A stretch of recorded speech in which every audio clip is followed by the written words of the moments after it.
pareja se ha de producir un conflicto. Este no tiene por qué adquirir siempre un tinte negativo, pero la mayoría de las veces así es.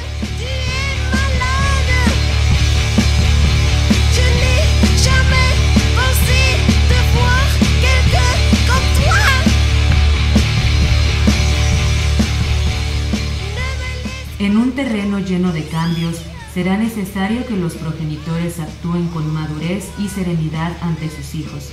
Pero si esto no es así, será necesaria la intervención de la Administración de Justicia, profesionales, jueces, abogados, psicólogos y trabajadores sociales entran a la vida de las parejas intentando tomar decisiones allí donde ellos no son capaces de hacerlo.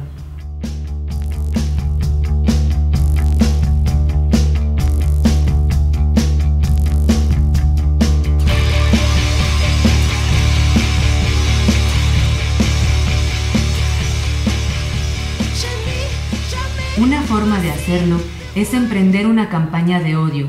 El progenitor comenzará un tipo de adoctrinamiento sobre los hijos a modo de lavado de cerebro para interferir en la relación con el progenitor contrario y entorpecer o manipular el proceso legal en un divorcio o cualquier otro litigio donde sea indispensable probar que un padre será el mejor candidato para el bien del hijo, mientras su contraparte queda denigrada y relegada del vínculo familiar con el niño.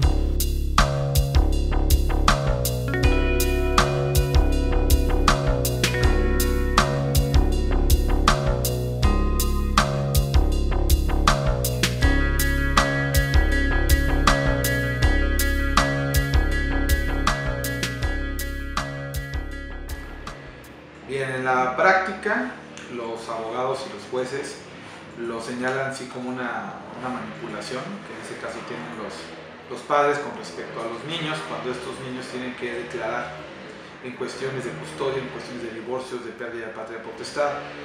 No se maneja como un síndrome en la actualidad, no se maneja como algo ya definido, que el código lo establezca, no está en el Código Civil, en el Código de Procedimientos Civiles. Sin embargo, sí es objeto de atención por parte de los jueces cuando un niño declara ante un juez y tiene que hablar de sus padres.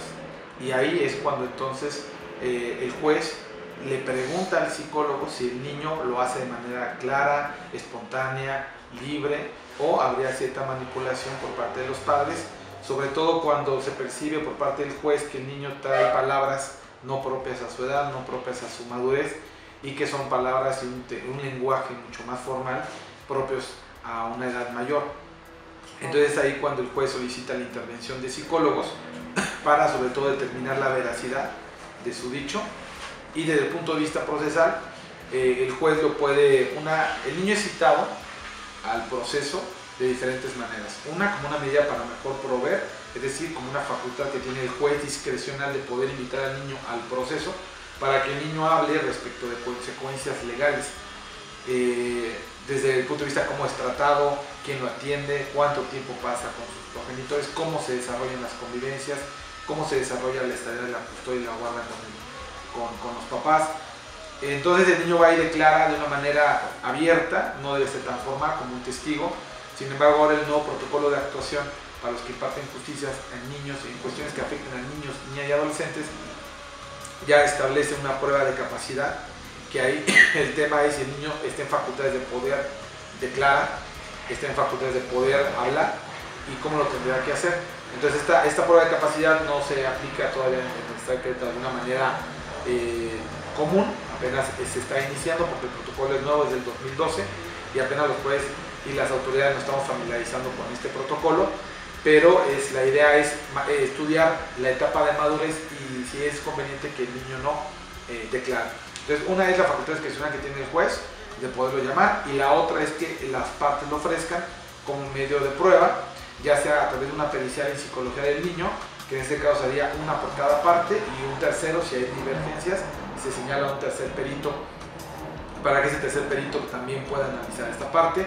Lo lamentable es que el niño se le expone a muchas periciales, cada una de las partes, más un tercero en caso de discordancia, y eso pues hace que el niño ya tenga mucha información, manipulación, y en su momento pues también el niño ya no sea tan espontáneo en cuanto a su dicho, ¿no?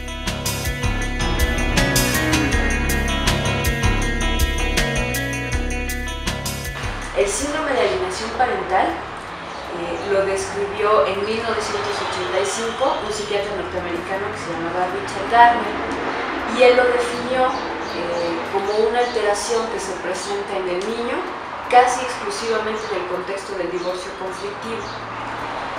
Según la descripción de Gardner, se debe a una campaña de denigración que emprende uno de los progenitores, insisto, en el contexto del divorcio conflictivo, generalmente en un contexto de disputa por custodia, contra el otro progenitor.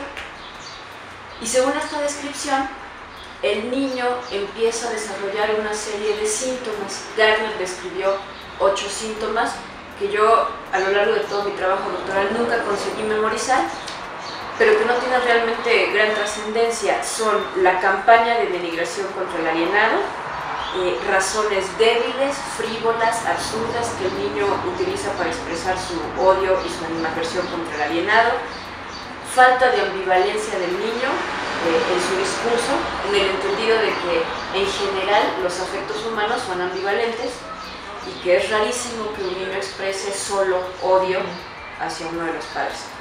El fenómeno del pensador independiente, que implica una conducta según la cual el niño todo el tiempo afirma que a él se le ocurrió solito lo que está diciendo, que nadie se lo ha inculcado y que él lo ha pensado por sí mismo. Apoyo irreflexivo al progenitor alienador en el conflicto parental. Se subraya la parte de irreflexivo. El niño ya no se detiene a cuestionar las circunstancias que le rodean ni las posibles razones que pueda tener el otro progenitor. Irreflexivamente apoya la causa del padre con el que está aliado. Ausencia de culpa por la crueldad hacia el alienado.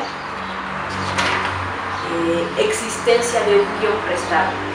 Con existencia de un guión prestado, Gardner se refiere a que se reconocen en el discurso del niño las mismas palabras, las mismas frases, las mismas anécdotas que el alienador, entre comillas, utiliza para denigrar al alienado.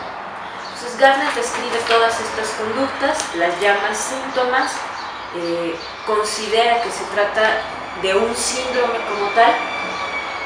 En resumen, sería un desorden que sufre el niño en el contexto del divorcio conflictivo.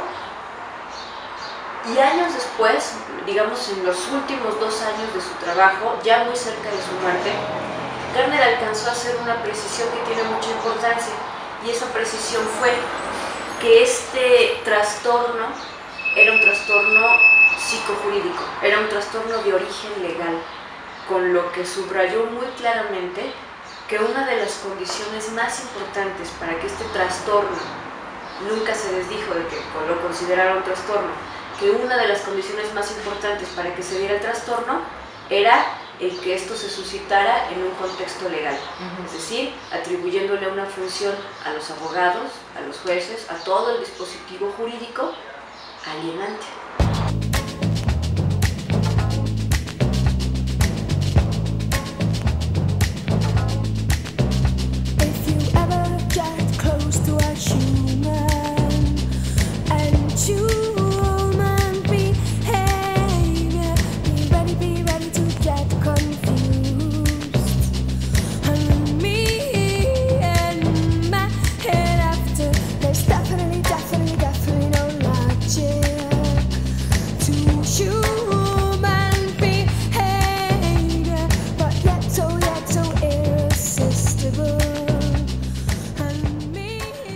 Sí, porque ayudaría a poner a un acuerdo de que existe, de que se trata de un fenómeno social y sobre todo infantil, que sí es objeto de estudio en otros países, en Chile, España, Argentina, que hablan acerca de este síndrome. Yo creo que sí vale la pena poder homogeneizar qué se trata por esta manipulación, cuáles son las consecuencias e incluso la gravedad que le ocasiona al niño esta situación. O sea, incluso ponerle en el Código Civil para poder hacerle ver a los padres cuál es la consecuencia que le ocasiona a los niños, y sobre todo una parte para prevención, y 2 también para que los abogados y el mundo jurídico hable con las familias, en este caso cuando uno se acerca a un cónyuge, una cónyuge, y uno platica con ellos, hacerles ver que esto pues le causa una afectación, y que desde el punto de vista psicológico ya se contempla como un daño emocional, como una violencia psicológica al menor. Entonces sí sería conveniente mencionarlo, definirlo, para que en su momento quede muy claro qué se entiende por alienación parental o síndrome de alienación parental, que al final del caso vendría siendo parte de lo que para efecto legal pues es la manipulación que tiene un cónyuge a otro para que el niño declare de una manera favoreciendo a uno o a otro, ¿no? Incluso odiando un niño a sus padres, a su progenitor. Ese es el caso donde el padre involucra en los problemas de los adultos a los niños para que estos tiendan a tomar decisiones y estas decisiones tengan un impacto en el punto de vista jurídico. Entonces la alienación se da muchísimo en la parte del divorcio, pero se agudiza en la parte jurídica cuando hay un proceso de divorcio, porque eso puede favorecer o en su momento perjudicar a uno de ellos, ¿no? Se utiliza como una venganza por ahí, como parte de instrumento de venganza por parte de los cónyuges hacia otros.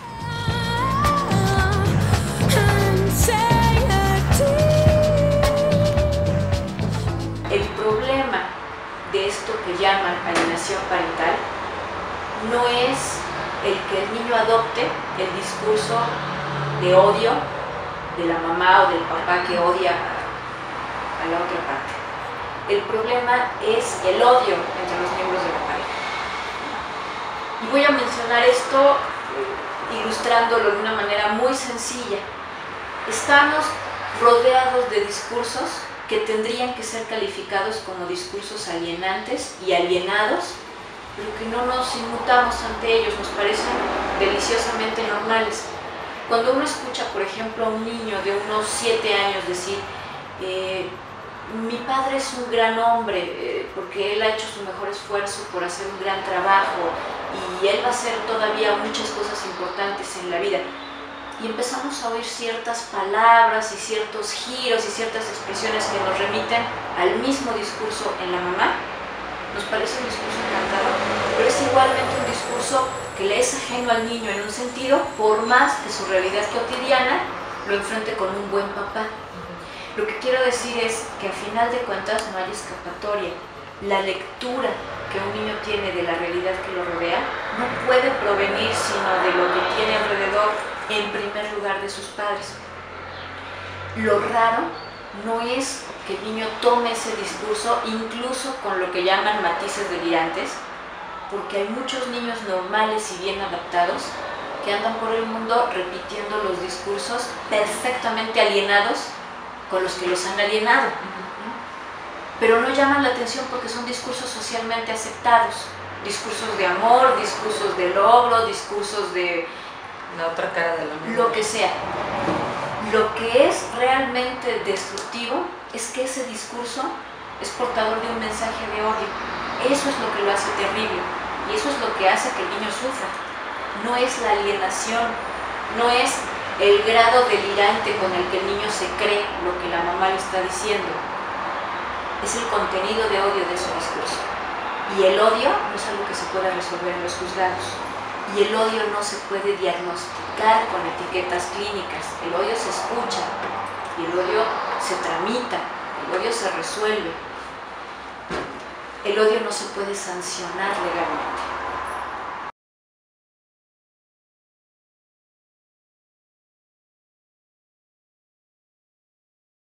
Pues bueno, yo creo que al llegar 5 familias diarias, normalmente aquí a Querétaro, entre 5, 10, 15, luego se han manejado números que llegan hasta 50 familias, en algunos momentos llegaron por meses.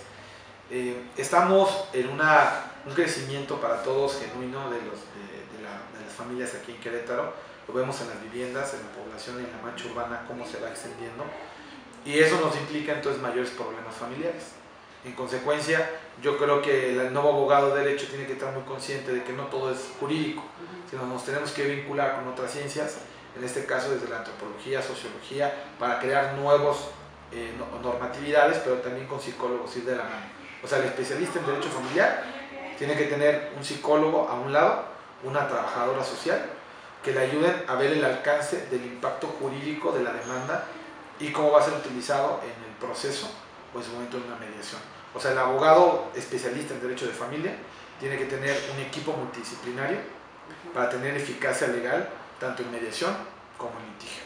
Entonces yo creo que ya esos tiempos donde a veces se veía a los psicólogos como algo ajeno a la carrera de Derecho y algo pues totalmente aparte. Yo creo que eso no lo comparto, porque necesitamos todos de los profesionistas que nos van a dar esas herramientas para determinar el aspecto psicológico humano, y incluso el juez. Él nos llama el juez familiar, en la mayoría de los casos llama el DIF estatal, no solamente para intervenir jurídicamente, sino para intervenir desde el punto de vista psicológico y de trabajo social para el interés superior del menor.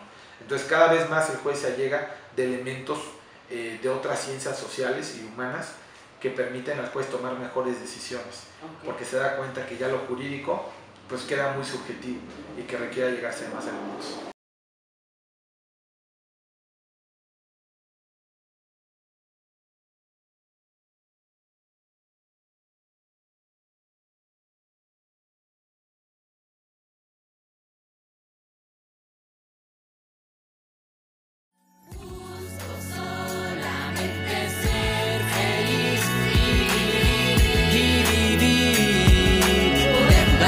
Sin tener que sufrir, andar bajo del sol, respirar amor, estar junto a los míos y cantar mi canción, olvidarme del dolor, ¿por qué no?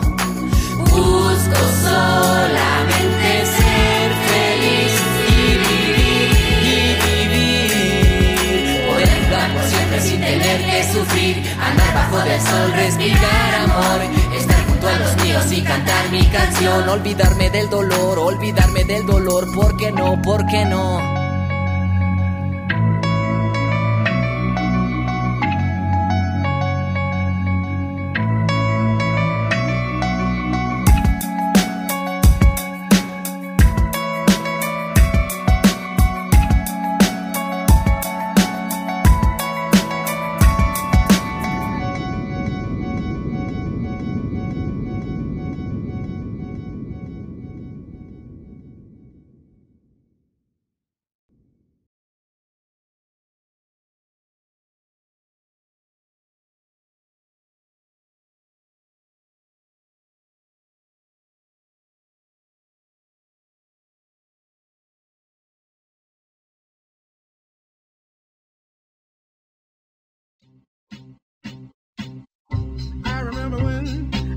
I remember when I lost my mind. There was something so pleasant about that place. Even your emotions have an echo in so much space.